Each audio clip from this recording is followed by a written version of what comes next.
10ാം ക്ലാസ്സിലെ കെമിസ്ട്രി മൂന്നാമത്തെ യൂണിറ്റ് ക്രിയാശീല ശ്രേണിയും വൈദ്യുത രസതന്ത്രവും. അതിലെ മൂന്നാമത്തെ ക്ലാസ്സാണിത്.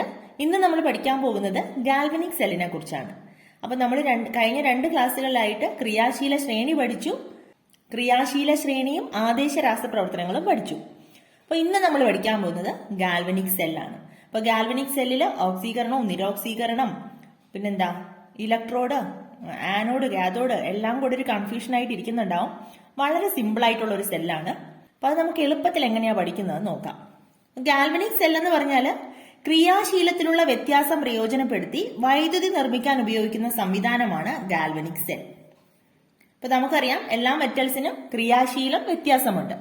ക്രിയാശീലത്തിലുള്ള വ്യത്യാസം അനുസരിച്ച് ലോഹങ്ങളെ ക്രമീകരിച്ചിരിക്കുന്ന ഒരു ശ്രേണിയാണ് നമ്മൾ പഠിച്ചത്, ക്രിയാശീല ശ്രേണി. അപ്പൊ അതിലുള്ള വ്യത്യാസം പ്രയോജനപ്പെടുത്തി വൈദ്യുതി നിർമ്മിക്കാൻ ഉപയോഗിക്കുന്ന ഒരു ഉപകരണമാണ്, അല്ലെങ്കിൽ ഒരു സംവിധാനമാണ്, ഒരു അറേഞ്ച്മെന്റ് ആണ് ഗാൽവനിക് സെൽ എന്ന് പറയുന്നത്. ഇവിടെ രാസപ്രവർത്തനങ്ങൾ വഴിയാണ് വൈദ്യുതി ഉണ്ടാകുന്നത്. അതെങ്ങനെയാണെന്ന് നമുക്ക് നോക്കാം. അപ്പൊ ആദ്യം നമുക്കത് വിശദമായിട്ടൊന്ന് പഠിച്ചിട്ട് ഈ ടെക്സ്റ്റ് ബുക്കിലേക്ക് വരാം കേട്ടോ. അപ്പൊ എങ്ങനെയാണ് ഗാൽവനിക് സെൽ നിർമ്മിക്കുന്നതെന്നും അതിലൂടെ എങ്ങനെയാണ് രാസപ്രവർത്തനങ്ങളുടെ ഫലമായിട്ട് വൈദ്യുതി ഉണ്ടാകുന്നതെന്നാണ് നമ്മൾ നോക്കാൻ പോകുന്നത്. അപ്പൊ 2 ബീക്കർ എടുക്കുക. ആദ്യം 2 ബീക്കർ. അപ്പൊ ഒന്നാമത്തെ ബീക്കർ എടുത്തു. രണ്ടാമത്തെ ബീക്കർ. അപ്പൊ 2 ബീക്കർ എടുത്തു. ഈ 2 ബീക്കറിലും തുല്യ അളവില്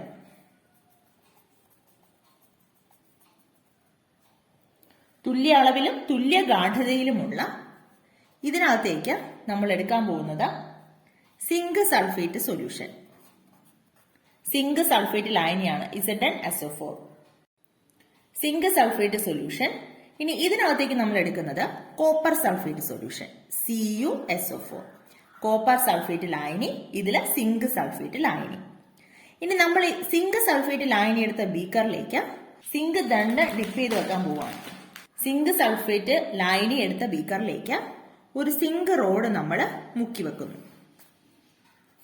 സിങ്ക് ദണ്ഡ്. കോപ്പർ സൾഫേറ്റ് ലായനി എടുത്ത ബീക്കറിലേക്ക് നമ്മൾ ഒരു കോപ്പർ ദണ്ഡാണ് മുക്കി വെക്കുന്നത്, ഒരു കോപ്പർ ദണ്ഡ്. ഇത്രയും മനസ്സിലായല്ലോ. നമ്മൾ ഗാൽവനിക് സെൽ നിർമ്മിക്കാൻ പോവാണ്. 2 ബീക്കർ എടുത്തു. 2 ബീക്കറിലും തുല്യ അളവിലും തുല്യ ഗാഢതയിലുമാണ്. ഇതിൽ സിങ്ക് സൾഫേറ്റ് എടുത്തിട്ടുണ്ട്, ഇതിൽ കോപ്പർ സൾഫേറ്റ് ലായനി എടുത്തിട്ടുണ്ട്. സിങ്ക് സൾഫേറ്റ് ലായനി എടുത്ത ബീക്കറിൽ സിങ്ക് ദണ്ഡ് മുക്കി വെച്ചു. കോപ്പർ സൾഫേറ്റ് ലായനി എടുത്ത ബീക്കറിൽ കോപ്പർ ദണ്ഡ് മുക്കി വെച്ചു. ഇവിടെ ഒരു സോൾട്ട് ബ്രിഡ്ജ് കണ്ടോ. സോൾട്ട് ബ്രിഡ്ജ് എന്ന് പറയുന്നത് ഒരു പാലം പോലെ ഒരു ഉപകരണമാണ് സോൾട്ട് ബ്രിഡ്ജ് എന്ന് പറയുന്നത്.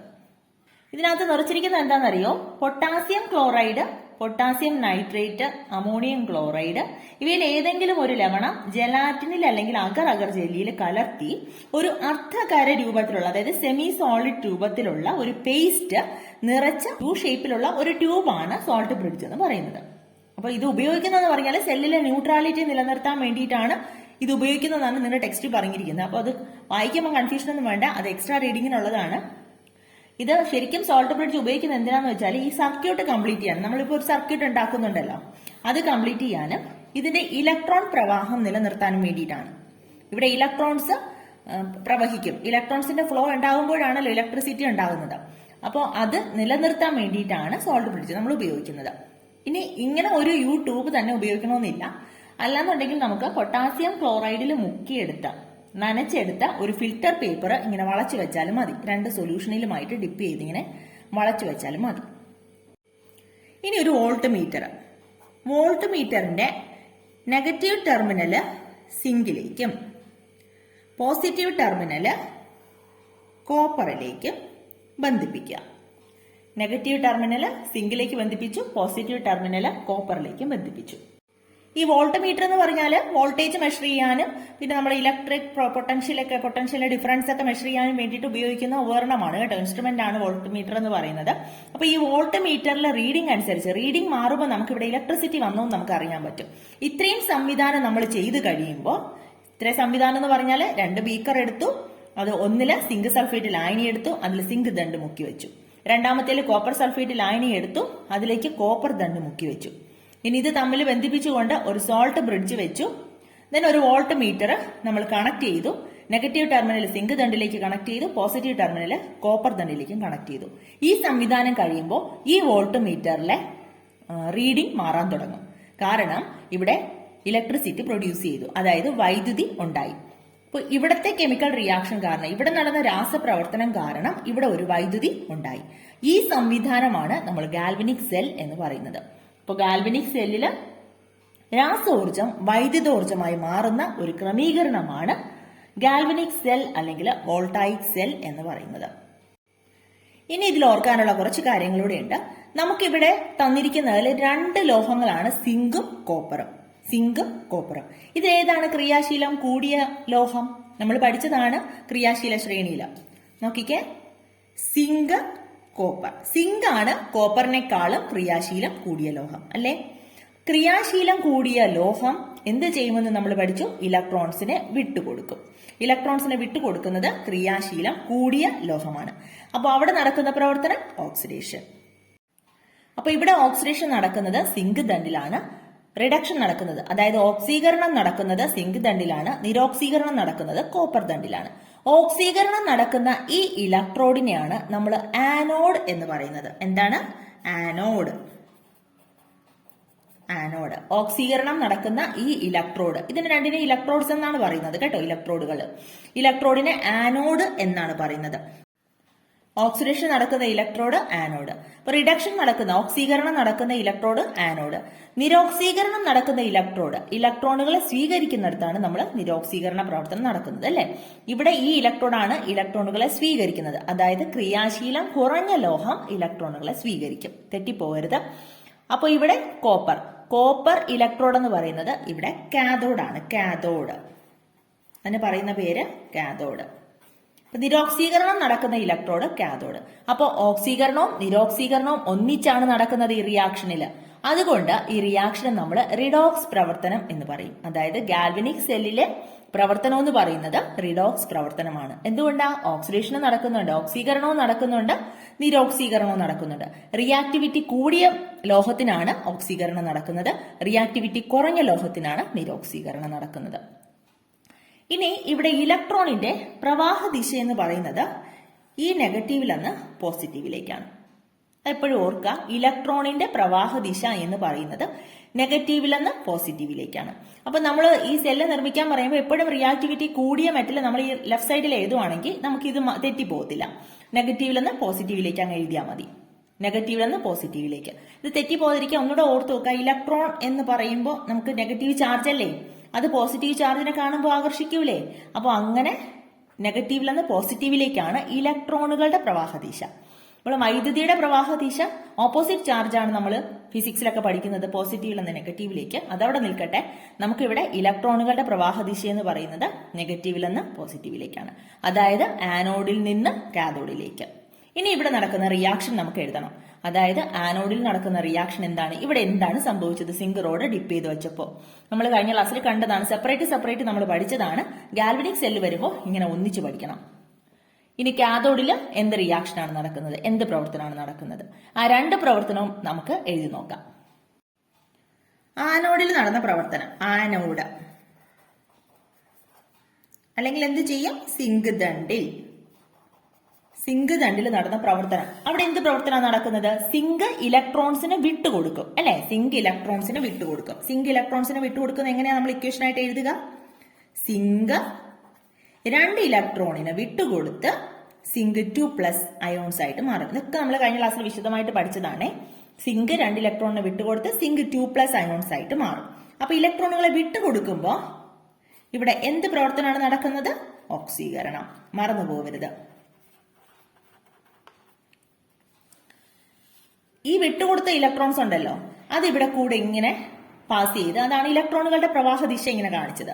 ഇവിടെ കൂടെ ഇങ്ങനെ പാസ് ചെയ്ത് ഈ കാഥോഡിലേക്ക് വരും. ഇവിടെ എന്താ ചെയ്യുക? ഇലക്ട്രോണുകളെ അക്സെപ്റ്റ് ചെയ്യുകയാണ് ചെയ്യുക, ഇലക്ട്രോണുകളെ സ്വീകരിക്കുകയാണ് ചെയ്യുന്നത്.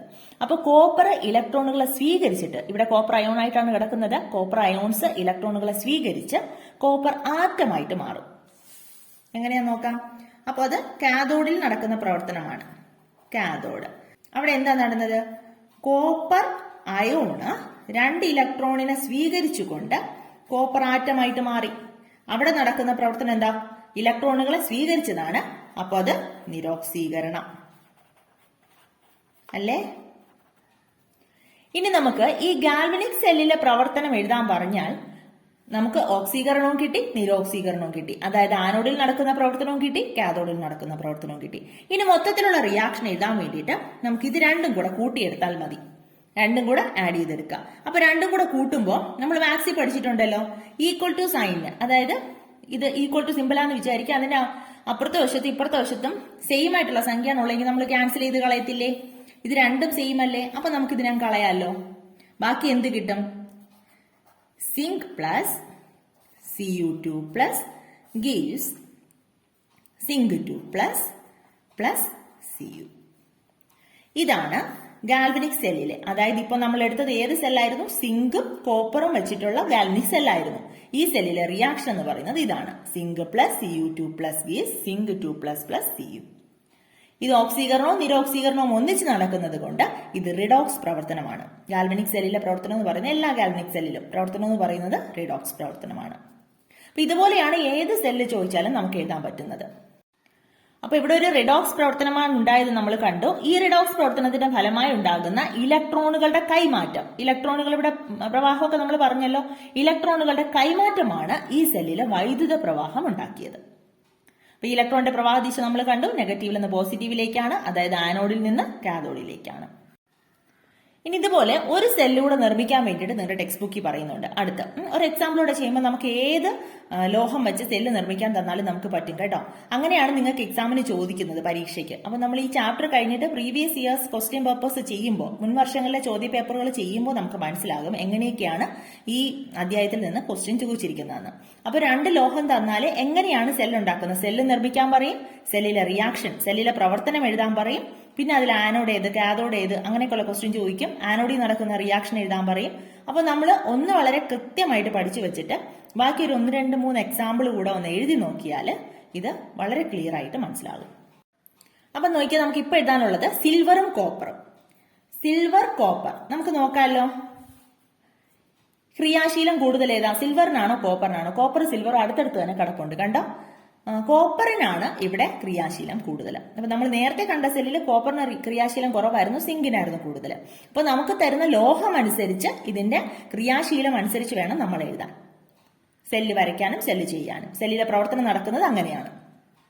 അപ്പൊ സിൽവറും കോപ്പറും, അതിൽ കോപ്പറിനാണ് ക്രിയാശീലം കൂടുതൽ.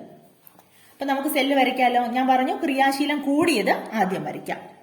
ഇനി ഒരു കാര്യം കൂടെ ഓർക്കുക, കോപ്പർ വരുമ്പോൾ നമ്മൾ അതിൽ ഏത് സൊല്യൂഷൻ എടുക്കും, ഏത് ലായനി എടുക്കും? കോപ്പർ സൾഫേറ്റ് ലായനി എടുക്കണം, CuSO4. സിൽവർ ആണ് വരുന്നതെങ്കിൽ സിൽവർ നൈട്രേറ്റ്. അതിന് മാത്രമേ ഒരു വ്യത്യാസമുള്ളൂ കേട്ടോ, സിൽവർ നൈട്രേറ്റ്.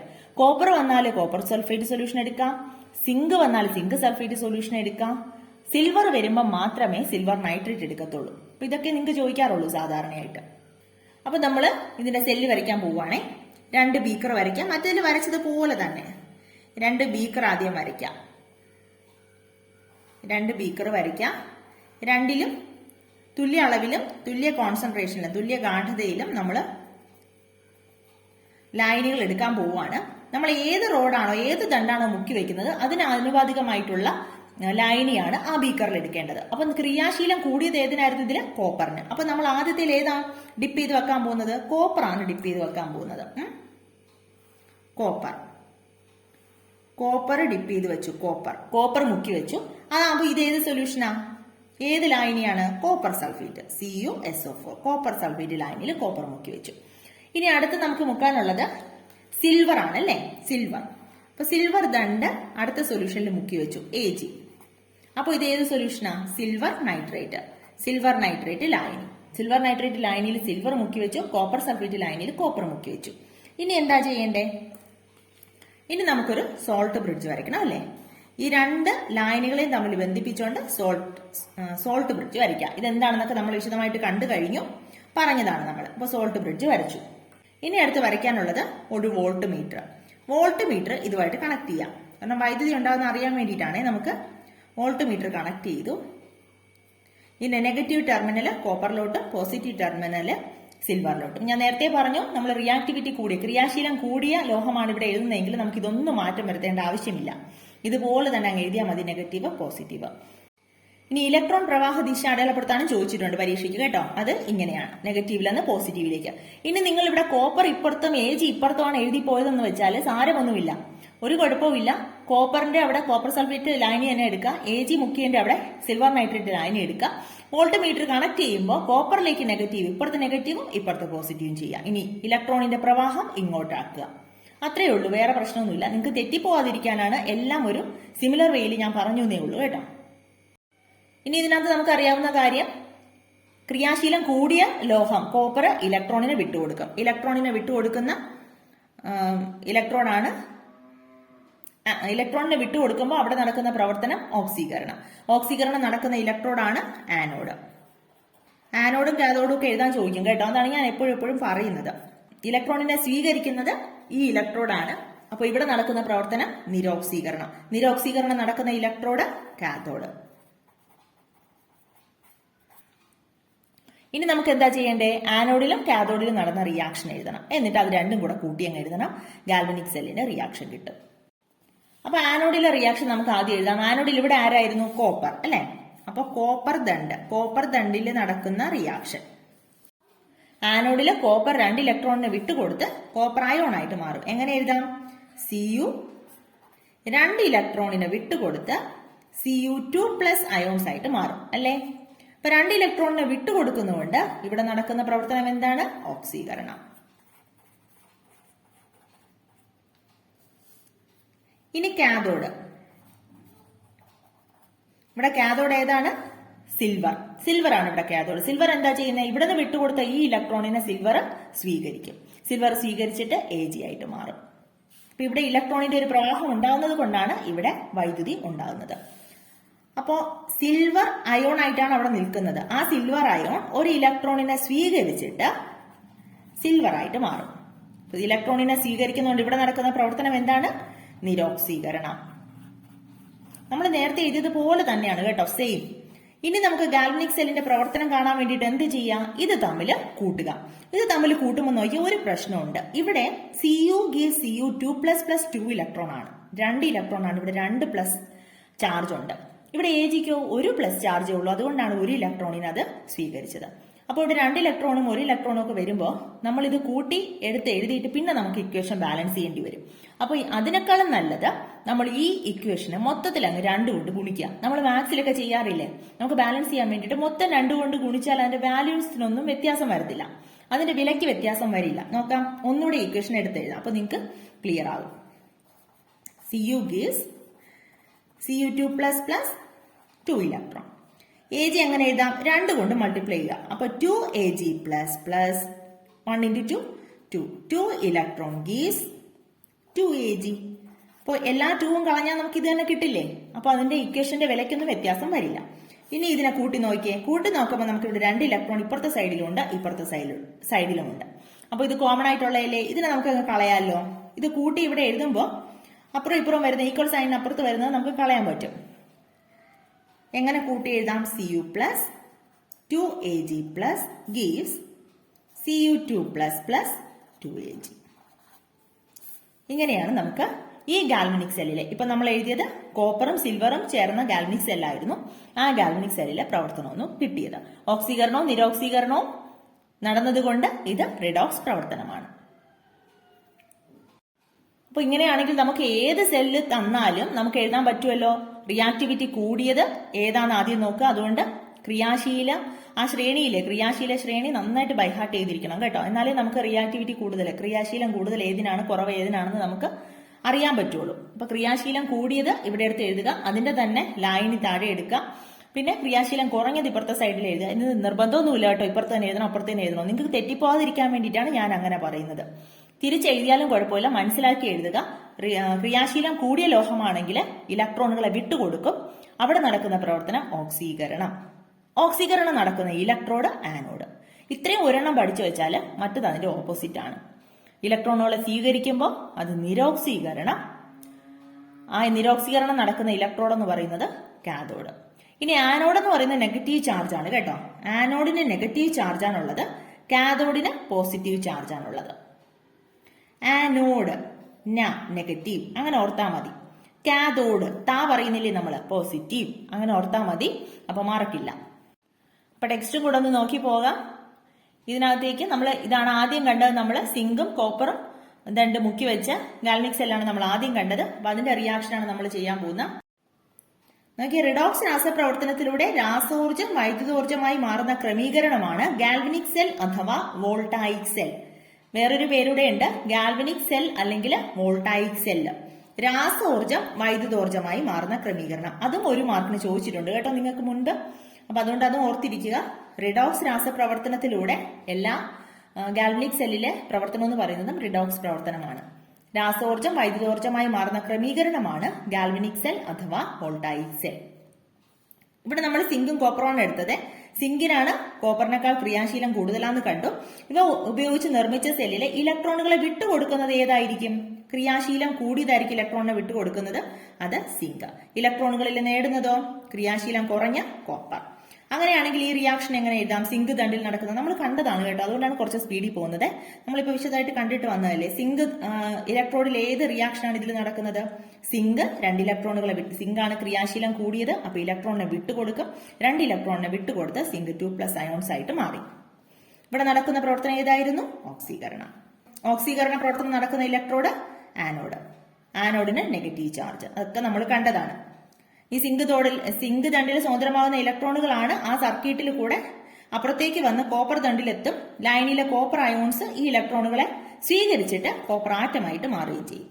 അവിടെ നടന്നത് എന്തായിരുന്നു? കോപ്പർ 2+ അയോൺസ് 2 ഇലക്ട്രോണിനെ സ്വീകരിച്ച് കോപ്പർ ആറ്റമായിട്ട് മാറി. അവിടെ ഇലക്ട്രോണുകളെ സ്വീകരിച്ചതുകൊണ്ട് നിരോക്സീകരണമാണ് നടന്നത്. നിരോക്സീകരണം നടന്ന ഇലക്ട്രോഡാണ് കാഥോഡ്. കാഥോഡിന്റെ ചാർജ് എന്തുവായിരുന്നു? പോസിറ്റീവ്. അപ്പൊ സോൾട്ട് ബ്രിഡ്ജ് എക്സ്ട്രാ റീഡിംഗിന് നിങ്ങൾക്ക് കൊടുത്തിട്ടുണ്ട്. ഞാൻ വളരെ വിശദമായിട്ട് അത് പറഞ്ഞതാണ്, ഒന്ന് വായിച്ചു നോക്കൂ കേട്ടോ. അപ്പൊ ഇതിപ്പോ പറഞ്ഞതാണ് ആനോഡും കാഥോഡും എന്താണ്, അതിന്റെ ചാർജ് എന്താണെന്ന്. ഇനി സിങ്ക് ഇലക്ട്രോഡ് എന്ന് പറഞ്ഞപ്പോൾ ആനോഡ് ആയിരുന്നു. അവിടെ നടന്ന റിയാക്ഷൻ നമ്മൾ കണ്ടു. കോപ്പർ ഇലക്ട്രോഡിൽ നടന്ന റിയാക്ഷൻ കണ്ടു. അത് രണ്ടും തമ്മിൽ കൂട്ടി എഴുതിയ റിയാക്ഷനാണ് ഇത്. അപ്പൊ ഇതൊരു റിഡോക്സ് പ്രവർത്തനമാണ്. ഇതിന്റെ ഫലമായിട്ട് ഇലക്ട്രോൺ കൈമാറ്റം ഉണ്ടായതാണ് സെല്ലിലെ വൈദ്യുത പ്രവാഹം ഉണ്ടാകാൻ കാരണം. ഇനി ഇലക്ട്രോൺ പ്രവാഹ ദിശയും ചോദിച്ചിട്ടുണ്ട് കേട്ടോ, ഇവിടെ നിന്ന് എങ്ങോട്ടാണെന്ന്. നെഗറ്റീവിൽ നിന്ന് പോസിറ്റീവിലേക്കാണ്, അതായത് ആനോഡിൽ നിന്ന് കാഥോഡിലേക്കാണ് ഇലക്ട്രോൺ പ്രവാഹ ദിശ. ഇനി നമ്മൾ രണ്ടാമത്തെ സെല്ല് കണ്ടതാണ് ഇത്. സിൽവർ കമ്പി, കോപ്പർ ദണ്ട്, 2 beaker, copper sulphate, silver nitrate, salt bridge, ഇതൊക്കെ ഉണ്ട്. ഇത് വെച്ചിട്ട് ക്രമീകരിക്കാൻ. അപ്പൊ നമ്മൾ രണ്ടാമത് കണ്ടതിലെന്ന് മനസ്സിലാക്കി ഇതിന്റെ ക്വസ്റ്റ്യൻ ആൻസർ എടുത്ത് എഴുതുക കേട്ടോ. ഈ ടെക്സ്റ്റ് ബുക്കിൽ കംപ്ലീറ്റ് ചെയ്യുക. അതിന്റെ കാഥോഡിൽ നടക്കുന്ന റിയാക്ഷൻ, ആനോഡിൽ നടക്കുന്ന റിയാക്ഷൻ എല്ലാം നമ്മൾ അതിൽ കണ്ടതാണ്. സിങ്ക്, കോപ്പർ, സിൽവർ കണ്ടോ, 3 ലോഹങ്ങൾ. എന്നീ 3 ലോഹങ്ങൾ ഉപയോഗപ്പെടുത്തി എത്ര സെല്ലുകൾ ഉണ്ടാക്കാൻ പറ്റും എന്നാണ് ചോദിച്ചിരിക്കുന്നത്. നമുക്ക് 3 സെല്ല് ഉണ്ടാക്കാൻ പറ്റും കേട്ടോ. നോക്കാം, ഇത് പൂർത്തിയാക്കാൻ പറഞ്ഞിട്ടുണ്ട്. അതായത് ഇത് വെച്ചിട്ടുള്ള സെല്ലുകളാണ് സിങ്ക്, കോപ്പർ. ഇനി ഏതുണ്ടാക്കാം? Copper, silver, KgCu. Copper, silver. Then അടുത്തിനുള്ളത് സിങ്ക്, സിൽവർ. ഇതിൽ ആനോഡ് ഏതാണ്, കാഥോഡ് ഏതാണെന്ന് ചോദിച്ചിട്ടുണ്ട്. അപ്പോൾ ഒരു മെറ്റൽ കിട്ടുവാണെങ്കിൽ ഒരു 2 ലോഹങ്ങളായിരിക്കും നമുക്ക് ഗാൽവനിക് സെൽ ഉണ്ടാക്കാൻ തരുന്നത്. കാരണം നമ്മൾ 2 ബീക്കറിൽ 2 ലോഹം മുക്കി വെക്കണ്ടേ, 2 ദണ്ട് മുക്കി വെക്കണം. അപ്പോൾ സിങ്ക്, കോപ്പർ ആണ് ആദ്യം തന്നിരിക്കുന്ന സെല്ല്. ഇത് വെച്ചിട്ട് വേണം സെല്ല് നിർമ്മിക്കാൻ. അതിൽ ആനോഡ് ഏതായിരിക്കും, കാഥോഡ് ഏതായിരിക്കും എന്നാണ് ചോദിച്ചിരിക്കുന്നത്. അപ്പോൾ അത് കണ്ടുപിടിക്കാൻ എന്താ ചെയ്യുക? ഇതിൽ ക്രിയാശീലം കൂടിയത് ഏതാണോ അതാണ് ആനോഡ്, ക്രിയാശീലം കുറഞ്ഞത് കാഥോഡ്. അപ്പൊ നോക്കിയാൽ ക്രിയാശീലം കൂടിയത് ഏതാ? സിങ്കിലും കോപ്പറിലും. സിങ്കിനാണ് ക്രിയാശീലം കൂടിയത്, കോപ്പറിന് കുറവ്. അപ്പോൾ ആനോഡ് സിങ്ക്, കാഥോഡ് കോപ്പർ. നിങ്ങൾ പഠിച്ചു വെക്കണം കേട്ടോ, കാണാതെ. നിങ്ങൾക്ക് മനസ്സിലാക്കാൻ വേണ്ടിയിട്ടാണ് ഞാൻ ഇതെടുത്ത് വെച്ച് തന്നെ പറഞ്ഞു തരുന്നത്. ഇനി സിൽവർ, കോപ്പർ, അതിൽ ആനോഡ് ഏതാ? സിൽവറിനാണോ കോപ്പറിനാണോ? കോപ്പറിനാണ് ക്രിയാശീലം കൂടുതൽ. അപ്പൊ കോപ്പർ ആണ് ആനോഡ്, സിൽവർ കാഥോഡ്. ഇനി സിങ്ക്, സിൽവർ. സിങ്കിനാണ് ക്രിയാശീലം കൂടുതൽ, സിൽവറിന് കുറവാണ്. അപ്പൊ സിങ്ക് ആണ് ആനോഡ്, സിൽവർ കാഥോഡ്. അപ്പൊ ഇത് ആനോഡും കാഥോഡും. ഇനി ഇതിന്റെ ലൈന് നമ്മൾ എങ്ങനെ എടുക്കും? അതായത് സിങ്ക് ദണ്ട് മുക്കി വെക്കണമല്ലോ, കോപ്പർ ദണ്ട് മുക്കി വെക്കണമല്ലോ. സിങ്ക് മുക്കി വെക്കുന്നത് സിങ്ക് സൾഫേറ്റ്, കോപ്പർ മുക്കി വെക്കുന്നത് കോപ്പർ സൾഫേറ്റ്. അതായത് സിങ്ക് ആണെങ്കിൽ നമുക്ക് സിങ്ക് സൾഫേറ്റ് ZnSO4, കോപ്പർ ആണെങ്കിൽ CuSO4. നേരത്തെ പറഞ്ഞു ഞാൻ, സിൽവർ ആണെങ്കിൽ മാത്രമാണ് സിൽവർ നൈട്രേറ്റ് ലൈന് നമ്മൾ എടുക്കുന്നത്. അതിന് മാത്രമേ ഉള്ളൂ ഇങ്ങനെ ഒരു കേസ് എക്സെപ്ഷണൽ ആയിട്ടുള്ളത്. ബാക്കി മിക്കതിനും സൾഫേറ്റ്, അതിന്റെ സൾഫേറ്റ് തന്നെയാണ് എടുക്കുന്നത്. നിങ്ങൾക്ക് ഈ മൂന്നൊക്കെ തന്നെ ചോദിച്ചു കണ്ടിട്ടുള്ളൂ.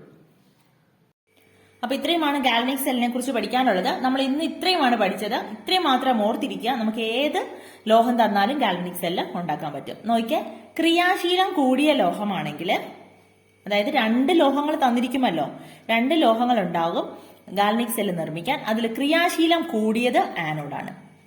ക്രിയാശീലം കൂടിയ ലോഹം എന്ന് പറയുന്നത് ആനോഡിലാണ്. അത് നെഗറ്റീവ് ചാർജ് ആണ് ആനോഡ്. ഇനി അവിടെ ഇലക്ട്രോൺസ് വിട്ടുകൊടുക്കും. ക്രിയാശീലം കൂടിയ ലോഹം ഇലക്ട്രോൺസ് വിട്ടുകൊടുക്കും. ഇലക്ട്രോൺസ് വിട്ടുകൊടുക്കുന്നവർ അവിടെ നടക്കുന്ന പ്രവർത്തനം ഓക്സീകരണം. ഇനി ക്രിയാശീലം കുറഞ്ഞതാണെങ്കിലോ അത് കാഥോഡാണ്. കാഥോഡ് പോസിറ്റീവ് ചാർജ് ആണ്. അവിടെ ഇലക്ട്രോൺസ് സ്വീകരിക്കുന്നതാണ്. ഇലക്ട്രോൺസ് സ്വീകരിക്കുന്നത് കൊണ്ട് അവിടെ നടക്കുന്ന പ്രവർത്തനം നിരോക്സീകരണം. ഇനി ഓക്സീകരണവും നിരോക്സീകരണവും ഇതിൽ ഒന്നിച്ച് നടക്കുന്നത് കൊണ്ട് ഇതിനെ നമ്മൾ റിഡോക്സ് പ്രവർത്തനം എന്നാണ് പറയുന്നത്. പിന്നെ ഒരു കാര്യം കൂടെ ഓർത്തിരിക്കുക, ഗാൽവനിക് സെല്ലില് രാസോർജം വൈദ്യുതോർജ്ജമായിട്ടാണ് മാറുന്നത്. അവിടെ നടക്കുന്ന രാസപ്രവർത്തനത്തിന്റെ ഫലമായിട്ടാണ് വൈദ്യുതി ഉണ്ടാകുന്നത്. അതാണ് വോൾട്ട് മീറ്ററിലൂടെ നമുക്ക് അറിയാൻ പറ്റുന്നത്. ഇനി ഈ ഗാൽവനിക് സെല്ലിൽ നടക്കുന്ന പ്രവർത്തനം എന്ന് പറയുന്നത് റിഡോക്സ് പ്രവർത്തനമാണ്. അപ്പൊ ഇത്രയാണ് നമുക്ക് അറിഞ്ഞിരിക്കേണ്ടത്. ഇനി 2 ലോഹങ്ങൾ തന്നാൽ അത് വെച്ച് ഗാൽവനിക് സെൽ ഉണ്ടാക്കാൻ ചോദിക്കും. ഗാൽവനിക് സെല്ല് വരയ്ക്കുക, ഗാൽവനിക് സെല്ല് നിർമ്മിക്കുക. പിന്നെ അതിൽ ആനോഡ്, കാഥോഡ്, പിന്നെ ഓക്സീകരണം, നിരോക്സീകരണം, അതിന്റെ പ്രവർത്തനം എഴുതുക. ഗാൽവനിക് സെല്ലിന്റെ പ്രവർത്തനം എഴുതുക. പിന്നെ ഇലക്ട്രോൺ പ്രവാഹത്തിന്റെ ദിശ എപ്പോഴും നെഗറ്റീവിൽ നിന്ന് പോസിറ്റീവിലേക്ക്, അതായത് ആനോഡിൽ നിന്ന് കാഥോഡിലേക്ക്. അപ്പോൾ ഇത് മനസ്സിലാക്കി വെച്ചിരുന്നാൽ നമുക്ക് ഏത് കിട്ടിയാലും എഴുതാം. ഒരു ഭാഗം ഓർത്തിരിക്കുക, അതായത് ക്രിയാശീലം കൂടിയതിന്റെ മാത്രം ഓർത്തിരിക്കുക. മറ്റേതപ്പോൾ ഓപ്പോസിറ്റ് ആണ്, നമുക്ക് താനെ ഓർമ്മ വന്നോളും. അപ്പോൾ പഠിച്ചതിന് ശേഷം ഈ സെല്ലുകൾ ഒന്ന് വരച്ചു നോക്കുക, പ്രവർത്തനങ്ങൾ ഒന്ന് എഴുതി നോക്കുക, റിയാക്ഷൻസ് ഒന്ന് എഴുതി നോക്കുക. അപ്പോൾ ക്ലിയറായി മനസ്സിലായെന്ന് വിചാരിക്കുന്നു. അപ്പോൾ അടുത്ത് നമുക്ക് പഠിക്കാനുള്ളത് വൈദ്യുത വിശ്ലേഷണ സെല്ലുകളെ കുറിച്ചാണ്. അപ്പോൾ നമുക്ക് അത് അടുത്ത ക്ലാസ്സിൽ പഠിക്കാം. അടുത്ത ക്ലാസ്സിൽ കാണാം. താങ്ക്